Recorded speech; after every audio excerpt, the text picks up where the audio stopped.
નમસ્કાર મિત્રો, સ્વાગત છે ફરીવાર આપણી યુટ્યુબ ચેનલ નકુમરીશની અંદર। આજના વિડીયોની અંદર વાત કરીએ હાલના હવામાન અને વરસાદ વિશે ખૂબ જ અગત્યની માહિતી છે મેળવવાના છે।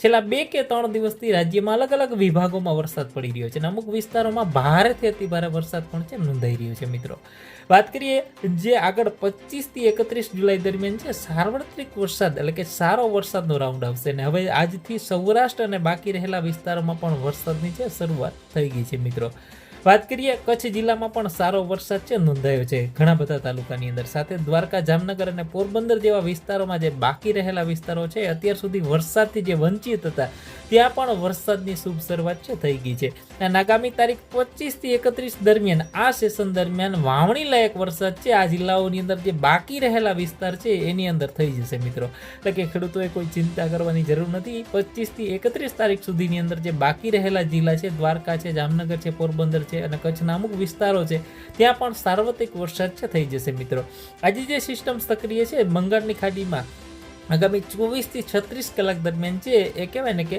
ભારેથી અતિ ભારે વરસાદ છે થવાની સંભાવના છે, જેમાં ખાસ કરીને જે કચ્છના પૂર્વ ની અંદર પણ ભારેથી અતિ ભારે વરસાદ થઈ શકે છે, જેમાં જામનગર, રાજકોટ, મોરબી, સુરેન્દ્રનગર આ જિલ્લાઓમાં પણ ભારે વરસાદ છે આવી શકે છે। સાથે બોટાદ, ભાવનગરમાં પણ ભારે વરસાદની શક્યતાઓ છે। મધ્ય ગુજરાતની અંદર સાણંદ, આણંદ, નડિયાદ, ખેડા, વડોદરાની પણ વરસાદની છે મોટી શક્યતાઓ રહી છે।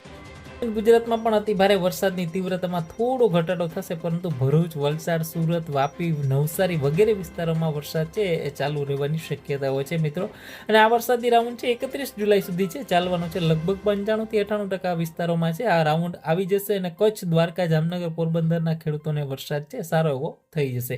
તો આજના વિડીયોની અંદર એટલું જ। આ વિડીયોને લાઈક કરી તમારા મિત્રો સુધી શેર કરશો।